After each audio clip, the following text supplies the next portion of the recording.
بسم اللہ الرحمن الرحیم۔ محترم دوستوں، بھائیو، بزرگوں، آج جو ہے ہم زنا کے اوپر بات کریں گے۔ کتابوں میں لکھا ہوا ہے، حدیث پاک کا مفہوم ہے کہ جب آدمی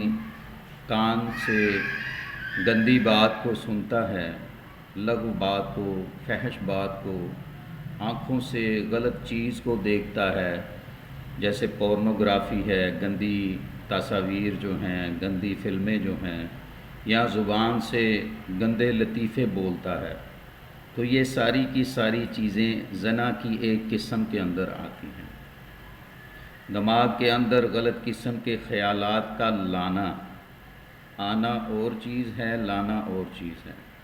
گندے خیالات کا لانا، کسی عورت یا مرد کے متعلق تجسس کرنا، یہ بھی زنا کی ایک قسم میں ہے۔ اور یہ ساری قسمیں مل کر ایک بڑے زنا یعنی انٹرکورس کی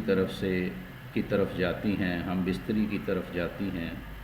تو اس زنا کو جو ہے دین اسلام نے ہر لحاظ سے منع کیا،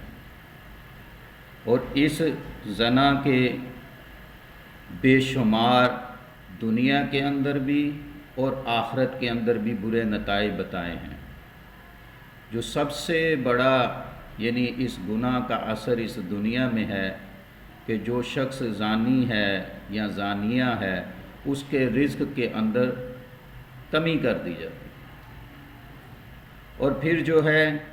اس کے ہر کام کے اندر رکاوٹ پیش آ جاتی ہے،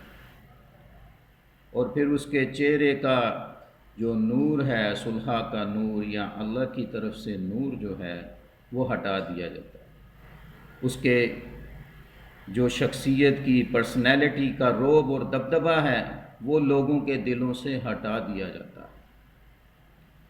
اور پھر اس گناہ کی وجہ سے اس کا دل اتنا سخت کر دیا جاتا ہے کہ نیکی کی طرف اس کی رغبت ختم ہونا شروع کر دیتا ہے۔ اور پھر جو یہ زنا ہے یا لڑکیوں کی دلچسپی یا لڑکوں کی جو دلچسپیاں ہیں اور یہ جو افیئرز ہیں، اس کے سائیڈ ایفیکٹس کیا ہیں، انسان کی زندگی پر کیا اثر پڑ رہے ہیں کہ انسان جو ہے انگزائٹی کے اندر مبتلا ہو رہا ہے، ڈپریشن کے اندر مبتلا ہو رہا ہے، انسومنیا جو ہے، اور اس کے علاوہ سوئسائڈ جو ہے اور پرسنالٹی ڈس آرڈرز جو ہیں اس کے اندر مبتلا ہوتا ہے، کہ انسان کا جو ہے وزن کم ہونا شروع ہو جاتے ہیں، انسان کو راتوں کو نیند نہیں آتی۔ سب سے بڑی زنا کا جو اثر ہے، انسان خودکشی کی طرف مائل ہونا شروع ہو جائے۔ بے شمار عورتیں اور بے شمار مرد میرے کلینک میں آئے، اور ان کے دل کے اندر یہی خواہش ہوتی ہے کہ ہم مر جائیں، ایسی زندگی سے بہتر ہے کہ ہم مر جائیں۔ اور پھر جو ہے راتوں کی نیند کے اندر کمی آ جاتی ہے، رات لیٹ نائٹ تک جاگنا اور پھر دن کو سونا، یہ بھی ان کے اندر علامت ظاہر ہونا شروع ہو جاتی ہے۔ اور اللہ کے پیارے نبی نے فرمایا، اللہ کمی بیشی معاف کرے، کتابوں میں لکھا ہوا ہے، جو آدمی جتنی دیر کسی عورت، غیر محرم عورت اور مرد کے تعلق میں رہتا ہے، وہ اتنی دیر بت پرستی کی حالت میں رہتا ہے۔ جتنی دیر اس کا افیئر چلا، اتنی دیر وہ بت پرستی کی حالت میں رہا۔ اور جو آدمی زنا کے اندر پڑا رہا اور اس نے زنا کیا، جتنی دیر وہ زنا کے اندر مبتلا رہا، اتنی دیر وہ کفر کی حالت میں رہا۔ اور کتابوں میں لکھا ہوا ہے، جب آدمی زنا کرتا ہے تو اس کا ایمان قلب سے، دل سے نکل کر اس کے سر پر چھتری کی شکل میں ٹھہر جاتا ہے، اور جب تک وہ کلمہ نہ پڑھے اس وقت تک وہ ایمان اس کے سر پر ٹھہرا رہتا ہے۔ یعنی جتنی دیر وہ زنا کی حالت میں رہا، جتنی دیر وہ افیئرز کی حالت میں رہا، غیر محرموں کے تعلق میں رہا، اتنی دیر وہ بت پرستوں کی اللہ کے ہاں فہرست میں لکھا گیا۔ تو کتنا پیارا اقبال نے کہا ہے، تیرا دل تو ہے صنم آشنا، تجھے کیا ملے گا نماز میں۔ یعنی دل کے اندر دنیا کی محبت بیٹھی ہوئی ہے، ایک مٹی کا بت ہے، ایک اللہ نے جو بت انسان کی شکل میں بنایا، اس بت کی پوجا میں لگ گیا کہ میرا سب کچھ تو ہی تو ہے۔ فرمایا یہ زنا جو ہے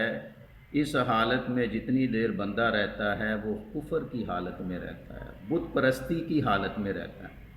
اور فرمایا جو زانی آدمی ہے اس پر زمین و آسمان کی ساری چیزیں، اگر وہ شخص بڑھاپے تک پہنچ جائے تو زمین و آسمان کی ساری چیزیں اس پر لعنت کرتی ہیں۔ اور فرمایا کہ ایسے شخص کو اللہ رحمت کی نظر سے نہیں دیکھتے۔ علامہ مناوی رحمۃ اللہ علیہ فرماتے ہیں کہ جو اہل نظر لوگ ہیں، اہل کشف لوگ ہیں، زانی کے چہرے پہ جو ظلمت ہوتی ہے اس کو دیکھ لیتے ہیں، اور فرمایا کہ اس کے جسم سے نکلنے والی جو بدبو ہے وہ بھی ان کو محسوس ہوتی ہے۔ اور فرمایا کہ جو افیئرز کے اوپر ثابت قدم رہتا ہے، یعنی غیر محرم عورتوں کے رابطے میں رہتا ہے، تو ابن عساکر رحمۃ اللہ علیہ فرماتے ہیں کہ زنا پر مقیم رہنے والا بت پرست کی مانند ہے، اللہ کے ہاں اس کو بت پرست لکھا گیا ہے۔ اور فرمایا کہ آخرت میں ایسے آدمی کو کیا عذاب دیا جائے گا؟